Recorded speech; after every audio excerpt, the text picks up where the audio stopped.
So I want to start with the devil's advocate statements that people make, and then we can move on to actually talking about why you should stop using pre-made top dress blends. Devil's advocate statement number 1. I've been using pre-made top dress blend for years and my plants look fine. Without testing your soil and doing sap tests, you're going to have major excesses and deficiencies. This frame of mind is like if you were walking down the sidewalk in your city with your eyes closed and someone gets murdered right by you, and then you say, our city's safe. There's no crime because I didn't see it. Once you get your soil tested and plant sap tested, you're now able to see what is going on. You used to make a pre-made top dress blend, you hypocrite. We did indeed used to make a pre-made top dress blend. Over the past year, we've been pushing people to get testing instead of buying our pre-made top dress. That being said, we've recently discontinued manufacturing our top dress blend. It's just the wrong way to do things, and we want to lead by example. We do a lot of soil testing and now sap testing, and the one thing we've learned is that every single test result is different because every environment is different. You grow different cultivars, use different water, have different lights, have different ventilation, grow outdoors versus indoors, different pot sizes, and so on. With so many variables when growing plants, it's impossible to make an all-encompassing top dress. What we've seen with soil testing is there are multiple excesses that are extremely high. These excesses can be anything. We've seen macronutrients that are high and micronutrients that are high. On the opposite end of things, we have seen deficiencies in pretty much everything as well. The one thing that is constant that we do see is that nothing's constant. So it's impossible to buy a pre-made top dress that will fit what you actually need. Things we do see when people are addicted to using pre-made top dress blends are high calcium, high potassium, high sulfur, sometimes high phosphorus, and then mostly lower micronutrient numbers. That being said, some people are also using a micronutrient top dress that then shoots those numbers sky high too. We've yet to see someone using a top dress blend and their soil nutrient levels were acceptable. It's just not a thing.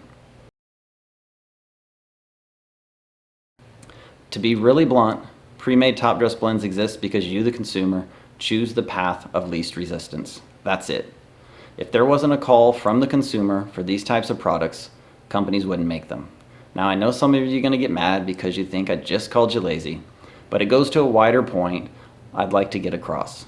Growing in living soil the correct way with testing can be a lot for some people to get their heads around. So for most, it's not laziness at all, but just being overwhelmed with so much new shit to have to learn to wean yourself away from using those top dress blends.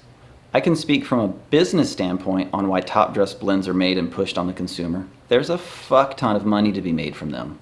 Why do you think it took us so long to discontinue making ours?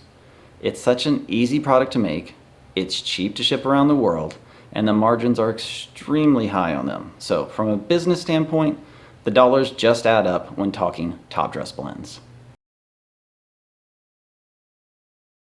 This is one of those things where in some cases, short term, this could be a true statement. However, long term, it could cost you way more than getting your soil tested. Currently, as of making this video, our soil testing services are $56. If you compare that to say a $25 bag of pre-made top dress, then it's cheaper to just buy the top dress than to bother with the soil test. However, in our commercial grow with 35 4x4 soil beds, using soil testing, we were able to re-amend the entire room for roughly $30. So let's say you have a single 4x4 soil bed at your house. You can divide this $30 by 35 beds, which is what we had, to see that you could re-amend that bed for about 85 cents. Yes, you'd have to buy 1 and 5 pound bags of amendments up front, but those bags can last you for years. So if you're doing 3 cycles a year, soil testing would be about $168 and re-amending would be about $2.55 for a rough total of about $170.55. Now, let's be real about one thing. We all know that we buy so much random crap for our gardens that we either never use or that we use a few times and then it sits on a shelf. How many times have you seen someone post something on Instagram, so you buy it? Or how many times have you been on Amazon and you said, $20 isn't bad, and you buy something your garden didn't really need? If you start to only focus on testing, then you won't feel the need to buy random crap like this because there was no data saying that you needed it. It's that simple. Follow the numbers on the testing and only use what it says, period. The other way testing can save big money is if you overdo your top dress blends and throw your soil so out of whack that it's not savable. Deficiencies are pretty easy to correct, but some of the higher numbers we see for excesses are extremely hard to come back from. We usually see people blame it on pH or something else, but the soil tests show that they have crazy excesses of nutrients throwing everything off. Then you're left with flushing, running sacrificial crops to get the excesses down that could look sickly the entire time, or changing out the soil. All of these things can be avoided by just getting some testing done. In this video, I have focused on soil testing and not sap testing, even though I feel they are both important to do. As a home grower though, I would start with soil testing, especially if money is tight.